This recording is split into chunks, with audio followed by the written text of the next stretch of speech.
Hi everyone. So this is the March 2020 test. This is the writing section. We're going to go ahead and just hop in. It looks like number one has a bunch of different versions of like the word looking for. And we do have some prepositions as well. So this is kind of a diction and an idiom question.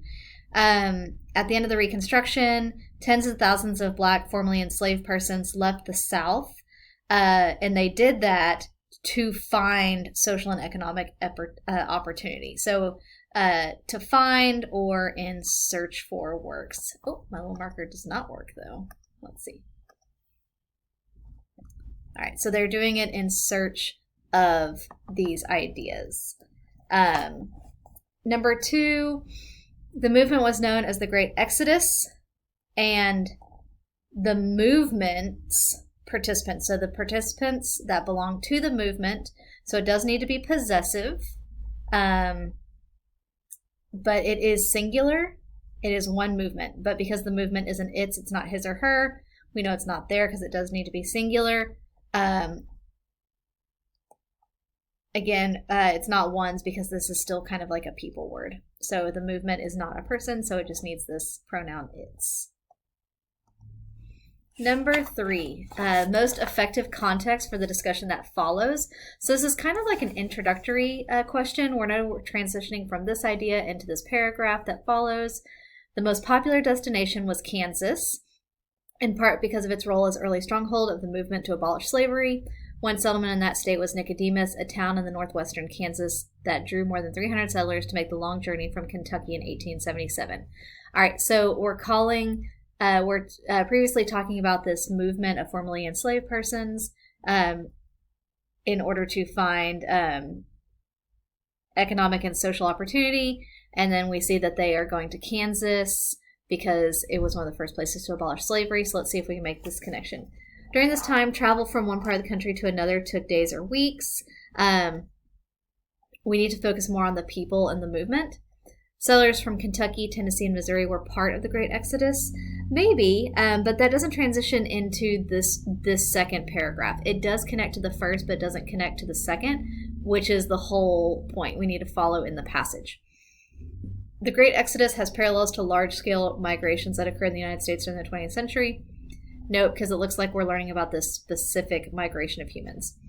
Drawn by the promise of farming on their own land rather than sharecropping for a landlord, exodusters founded dozens of communities in the West in the 70s and 80s. So that looks like it's going to be good because then we see exactly where they see this farmland. Number five, at this point, the writer is considering adding the following sentence. So this is after they've made it, 300 settlers make it to Kentucky. Real estate agents, something about Nicodemus, but the reality that exodusters confronted on arrival was less appealing. So do we need to know that between these 2 years, this many people entered Kansas? No, because we're talking about the exodusters specifically and then what they found when they arrived at this location. So it's going to be a no. Contradicts information? No, we don't have enough information yet to contradict. This feels like a piece of trivia, so it's just that it is kind of out of the scope of what we're discussing. So it digresses or goes away from the focus of the discussion. So C is the answer. All right, so let's pick back up with number five. Real estate agents did something, but the reality that they confronted on arrival was less appealing. Well, less appealing than what? Than being mentioned in brochures? Well, there's nothing appealing in there, so it can't be that. They wrote songs and slogans to attract settlers. Maybe, but there's nothing in comparison that would be less appealing. Advertise the location characteristics. Nope. Promise plentiful harvest and abundant wildlife. So that sounds appealing and would therefore be in good contrast with what they were confronted with being less appealing. So it is D for number five. Number six, some exodusters returned to the familiar blank of their home states. So they didn't like what they saw in this flat, empty landscape, and so they went back to the lands that they were used to. So that is just familiar lands, just the terrain. They already had flat, empty landscapes, so this idea of expanse or spread would be something that would not be from their own homes because their own homes were the opposite of those flat, empty landscapes. It seems like they grew up in forested hills. Number 7, let's see. Some exodusters return to the familiar terrain of their home states. That's complete. But others, including Hickman and her husband Daniel, decided to stay in their new farming villages. So others decided to stay, and then the parenthetical phrase ends here. So we need a comma after others. So that's going to be the first thing we look for. So this one will work. And that is the only one that offers us that comma. So basically what we have is we have a complete phrase, and then we have the second phrase starting here, and within that second complete phrase that set off with a fanboy, we then have a parenthetical phrase. And that works just fine. All right, number 8. Possessing less wealth than settlers from Europe or other parts of the United States, horses or farm implements. Well, the problem here is that horses don't have the ability to possess less wealth, so they don't have the ability to possess anything, so it's not A. Affording horses, nope. Remember, this is a misplaced modifier, so we're looking for what has the ability to possess something. Many exodusters, okay, that works because exodusters can possess something. The lack of affordability, nope. Again, so these are pretty straightforward once you know what you're looking for. I don't even need to know what the rest of the sentence is talking about. I just need to know that exodusters are the only nouns here that have the ability to possess wealth. Number 9.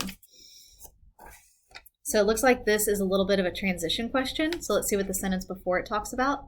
The prosperity of exoduster settlements depended on yields of their farms. Harvest in Nicodemus grew, which allowed residents to purchase lumber for their houses and attracted these other things. Okay, so the prosperity is dependent on the yield, and then we see them being successful eventually. So eventually is just the answer.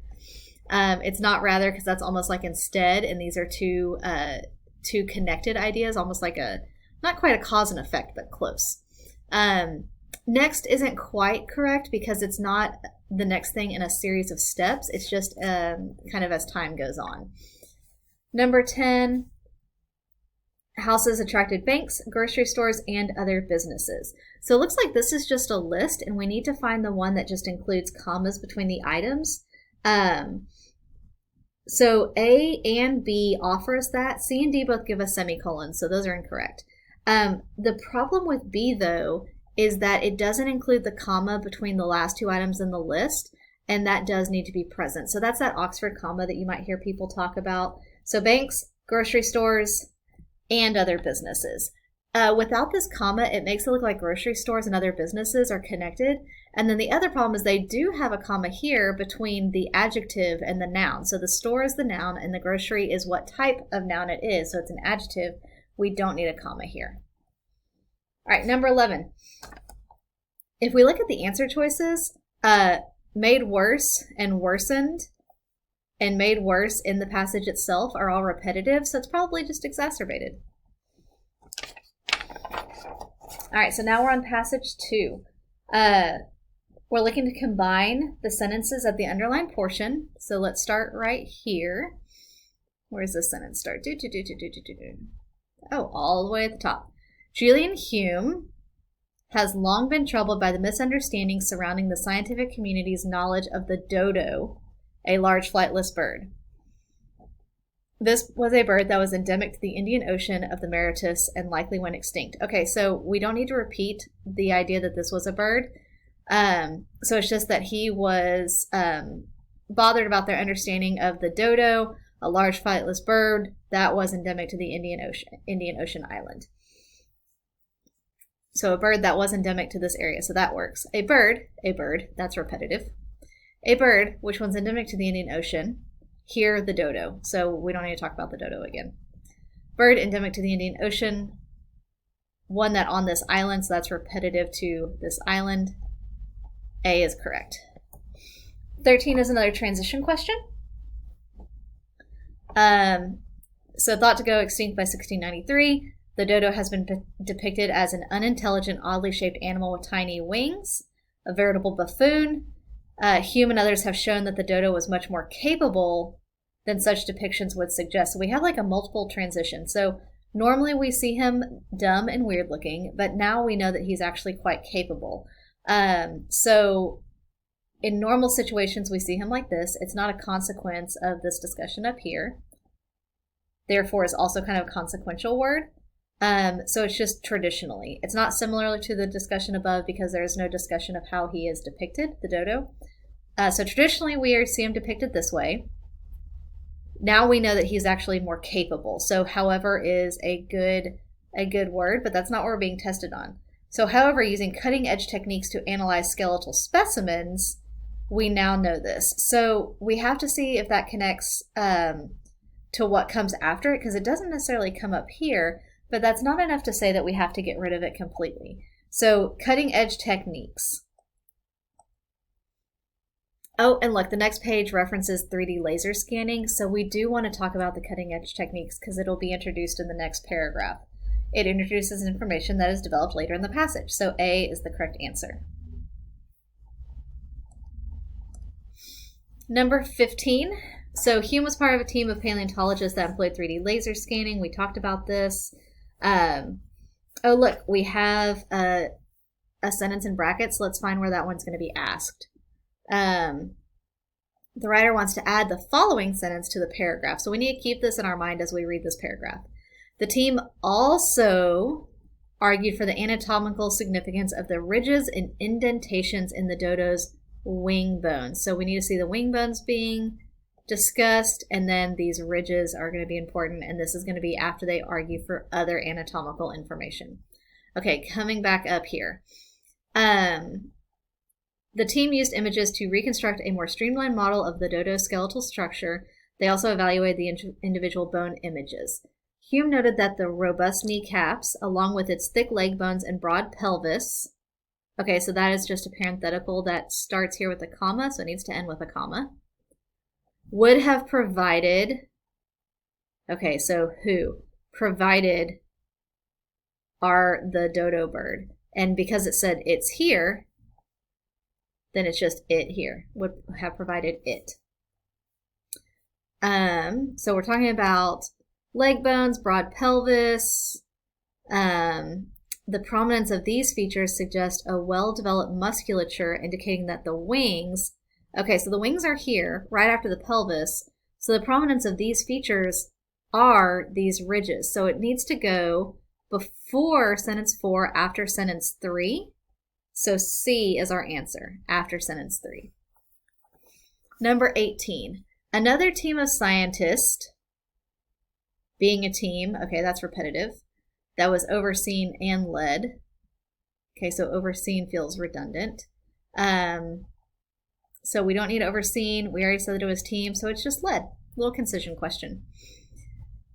Looking at number 19, the team created similar models for 8 of the dodo's presumed closest relatives, including several, I think that's supposed to be extinct species, that's complete, and it has a comma, so this has to be incomplete. Calculated the ratio of brain volume to total body mass of the specimen. So we need something, we can't just delete it. Keeping the they there would still make that complete, and that doesn't work. So C is the only one that kind of maintains the sentence structure appropriately. So they created and they calculated is what that and is doing.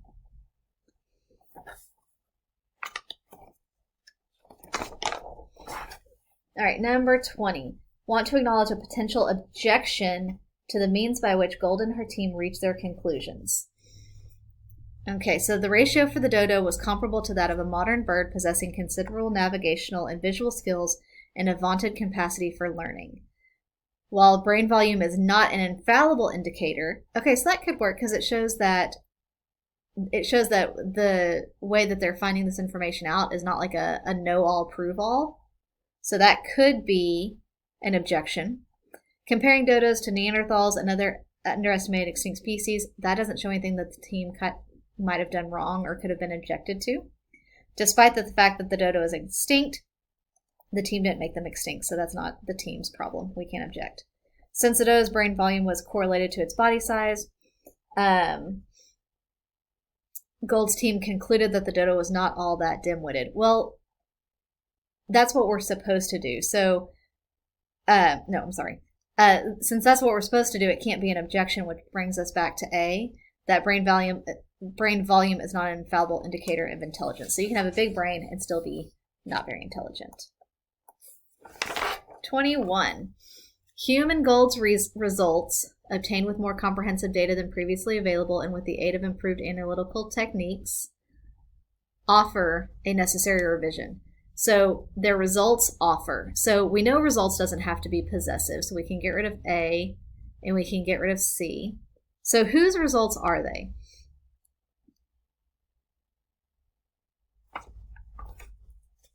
They're Hume's and Gould's, right? So this is something that we kind of fail at quite a bit when we're talking about plural, not plural possession, but when multiple parties are owning something. So both parties own this. So it belongs to Gould and it belongs to this other person. So the other person is named Hume, no S on it. So to make it possessive, we have to add the apostrophe S.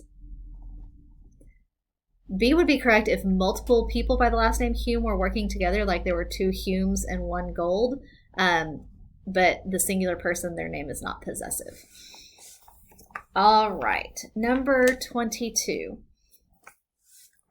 The dodo may not have been the most graceful of birds or an avian Einstein, but neither... So it's comparing the dodo, the singular dodo, to the clownfish, or the clownish creature that is imagined. So it needs to be that singular it. Because it is extinct, we need to keep it in past tense. So it is going to be was it. So neither was it previously when it was alive, the clownish creature that we imagined. All right, passage 3, starting with number 23. Considering her options after graduation, college student Shantia Dyson thought about what she might do and decided that she wanted to use her skills too. Okay, so that feels a little bit repetitive, and if we look at the answers, thought about and decided. So mulled over is the same thing as thought about and decided, made a choice and deciding on the same thing, so she just decided. It's not wrong to say that she was thinking about it, but we know that the SAT is testing us on concision here, so the shortest answer is often correct. All right, number 24, lawless punctuation. A offers us a comma and a comma. So comma and a comma, it makes it look like the where is a parenthetical phrase. Let's see if that is, or maybe it's starting something, starting another parenthetical phrase, so we're going to have to be really cautious of that. In 2016, so that's an introductory phrase, Dyson began her Vista service at the Forsyth Farmers Market in Savannah, Georgia. Okay, so that's complete. Where, in exchange for a modest salary and benefits, she supported, okay, so there's the parenthetical phrase. So where she supports the organization in its mission of offering locally produced food options. So she did this at this place in Georgia where she does this other thing. So it's actually correct as is. The where makes it incomplete, so the semicolon is not going to work. Again, this is also a semicolon, so we can get rid of that. And then this colon is wrong. So A is correct. Number 25.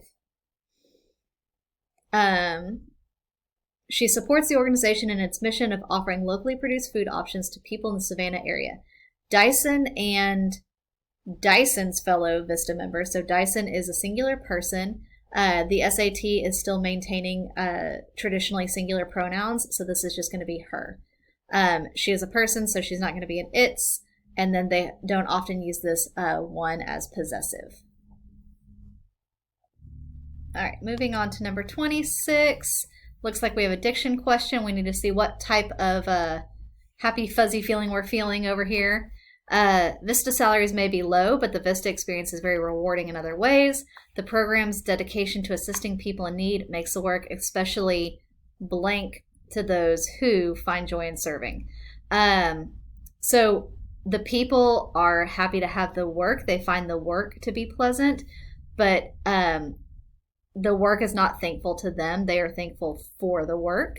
They're not reassured or calmed down. It's more than satisfactory. It is gratifying. They find gratification or purpose kind of in it. All right, number 27. So that's very gratifying for those who help others. Vista's responsibilities tend to be at a higher level than those found in private sector jobs. So this is like responsibilities like they're able to do things that actually matter. They're not just filing papers. So this kind of builds on the comment above. It's a great job. It's gratifying. The responsibilities are higher in a more satisfactory way. So it's not contradictory. It's not a however. It's not because of this. This is also true. Nevertheless, it's just kind of a different way of saying however. So it's like what's more. So not only is it gratifying, but we also try to make sure that the responsibilities are at a higher level, higher type. Vistas are typically not hired to offer direct services such as delivering food. That's complete. They use their talents on big picture initiatives. So they don't do this, they do this kind of instead. So that's complete. They're not typically hired to do this. That's complete. They use their talents on big picture initiatives. So that's also complete. Rather is not one of our fanboys, so this comma is not going to work. So hugging the word rather in commas like this makes it sound like a parenthetical, but if we get rid of the word rather, the sentence doesn't make sense at all. Rather is acting as a single word introductory phrase, so this comma can stand. That's a semicolon that can separate two complete sentences. This makes it seem like the rather belongs to the first phrase instead of the second. And that is actually not the case. It belongs to the second sentence, so it is C. So all that means is that this is a complete sentence, and then the word rather connected with its complete sentence. This is just acting as an introduction, and the punctuation between the two complete sentences needs to go here. All right, number 29.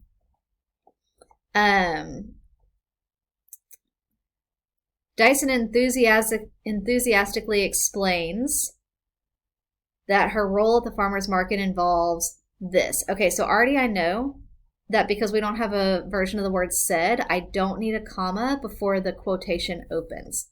So anything here that offers punctuation before the quotation opens, I know is incorrect. An embedded quote is just going to read as though it was written as part of the sentence. So she explains that, so this comma is also incorrect. She's just explaining this idea. So there's actually no punctuation needed. It is D. Number 30, this is going to look for an introduction to the paragraph. So remember, we're not going to read what's underlined because it's just option A. The program also assists Vistas in something. A 2015 study asked Vista alumni to rate the program's success in helping them build various career-specific skills. 5 of these skills, communicating, writing, conducting oneself professionally, working independently, meeting deadlines, and prioritizing tasks, were grouped together under the heading Managing Self and Work. The data are persuasive, and so we're learning about how they built these career skills. Preparing for their future careers, that could work. Learning to meet deadlines, well, that's only one part of it. Determining what they want to do for a living, no. Furthering their commitment to public service, well, they're already committed. So this is just A. We're preparing them for their future career. Number 31 is a graph question. The data are persuasive. 30% of alumni rated their services as having improved their management of self and work. So 30% somewhat, but I don't really want to reference a somewhat when I'm trying to be persuasive. So I don't think I'm going to like that one. 66% of alumni rated Vista as having improved their management skills a great deal. Okay, so that is accurate and impactful. More Vista alumni reported that the program had improved their management of self and work than reported that it had not done so. Again, that's true, but that's not very impactful. Of the Vista alumni who responded to the survey, some thought the program had improved their management. Again, that's not very impactful. So B is true to the graph and impactful. Number 32. Again, this is a graph question. So 66% we know said that it had helped them a great deal, while only 4% said it improved their skills very little. Additionally, the claim that Vista was worthwhile experience in furthering their professional goals. So this is down here. So half of them strongly agree, another quarter agree. So collectively, this group agrees. So most Vista alumni surveyed, about 3/4 agreed or strongly agreed. Oh, look, see, they're combining it too. So strongly and agreed. And they want it to be about 3/4. Well, 50 plus a quarter is 3/4. So that is actually true. Many surveyed, about half agreed with. Well, that's not true because they're using this term agreed, which is only 28%. So that's not half. Only 1/4 disagreed. Well, that's true, but that's not impactful.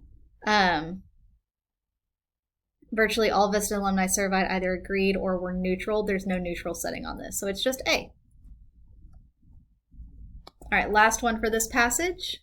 By joining Vista, Shantia Dyson is following in the footsteps of hundreds of thousands of people over the program's 50-year history, who, these thousands of people, improve both their communities, their career, and their career prospects. This is in their history, so it's going to need to be past tense, not currently going on. B. All right, last passage, starting with number 34. Let's see, where does the sentence start? Elgin arrived with a permit from officials of the Ottoman Empire, which then occupied Greece. Okay, so that's complete. And the permit happened to be granting him this permission, right? So the answer to this one is B. So he arrived with a permit, and that permit was granting him access or permission. Number 35, should we revise the underlined portion to the following? So it's changing it from intentions to this more in-depth sentence. So some public figures, including the poet Lord Byron and the politician Sir John Newport, immediately questioned the legitimacy of Elgin's seemingly good intentions. To them, it seemed that Elgin was stealing rather than protecting an important part of Greek culture. Okay, so because he's trying to take it to Britain. So this may be something that we have to come back and double check after we read the passage. But if he's doing it with these intentions to protect it, but he's taking them from Greece to Britain, that does seem problematic. So I think that this is going to be a yes. It clarifies the opinions of the public figure in a way that helps establish the focus of the passage. So again, we might need to come back to this and double check. But it doesn't disrupt the passage's narrative about the Pantheon, because the whole thing is about him coming to Greece and moving these things. It doesn't record uncredited hearsay about the actions. So we can get rid of both of these. Suggest that Greek culture was able to thrive within the Ottoman Empire. That's outside the scope of this discussion. The whole premise is he has gone to Greece, granting him permission to make drawings and casts of the sculptures and take away pieces. All right, number 36, effective transition between the discussion of the committee's investigation and the next event in the narrative. So we have to see what happens after here. Following an investigation, a British parliamentary committee concluded that Britain should give asylum to the sculptures, so we're protecting them, in Britain. After Greece gained independence in 1832, however, some argued that the agreement Elgin had made with the Ottoman government was now terlibegus, no longer valid. Sculptures should be returned. Okay, so that's what we need to connect to. In 1823, Lord Byron sailed to Greece to support the Greek quest for independence. Okay, that has nothing to do with these sculptures. The concept of asylum typically applies to situations involving political refugees. Okay, that does at least connect to this idea of asylum. The statues were installed in the British Museum that same year. Okay, well, maybe that's how they were protecting them. So maybe they no longer had the vivid colors applied. Okay, so that's a detail about the art itself, not this idea of them going from being in asylum and being in protection to this idea that we no longer can have them. So in order to maintain this idea of protection, we're going to put them in the museum. All right, so their agreement was no longer valid. In 1925, a series of newspaper debates brought the issue to popular attention, and Greece has blanked the question of the sculpture's reparation with almost every British ambassador ever since. So the word raised here is like, kind of means to clear out or completely destroy. It's like if you're raising a building in this sense, you're flattening it, you're taking it away, you're demolishing it. So we just want that they raise the question, they brought it up, which is D. Number 39. Officials from the British Museum have long argued that the expertise of their curators. So who's protecting or what is protecting the sculptures?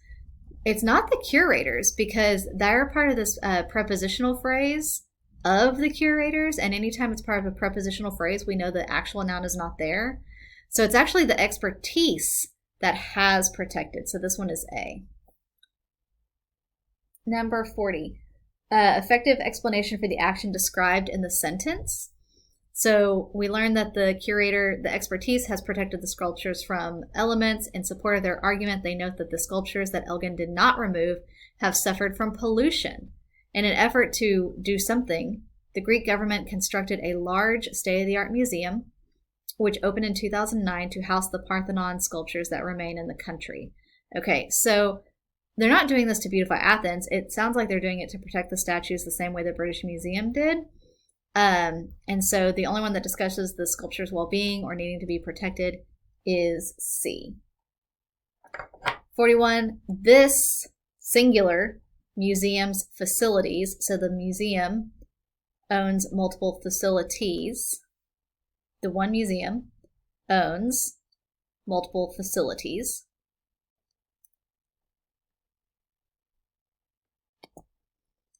Number 42, introducing the idea that follows in the sentence. Some argue that cultural artifacts belong in the country where they were created, while others still say that a large international institute like the British Museum is best suited to house them. So we have conflicting ideas here. Regardless of the controversy, the Parthenon sculptures deserve a wide audience. Maybe because it does introduce the controversy, so we can hold on to that. The debate over the ultimate fate of the Parthenon sculptures continues to this day. Oh, that's actually better because it tells us later how it continues. Some argue this, others say that. So I like that better than A. Many questions remain about the construction of the Parthenon sculptures. No, not the construction of, the fate of. The argument about the Parthenon sculptures is one of many art-related controversies. Well, that's true, but we need to stay focused on this particular one, so it's B. Effectively combines the sentences at the underlined portion. In 2015, the Greek government decided not to pursue legal action against Britain. This government, so that we don't need to repeat this, opted instead for continued diplomatic efforts. So we're going to change this to a comma, take out the pronoun, and then we need to change this to our ing form. Opting instead, 43, is D. Sorry about that. Number 44, as of 2018, it remains uncertain where.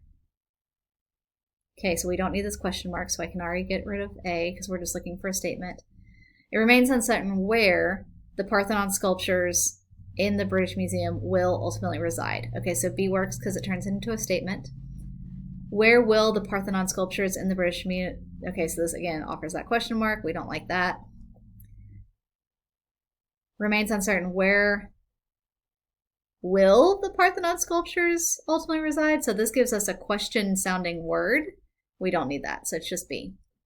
And that is it for March 2020.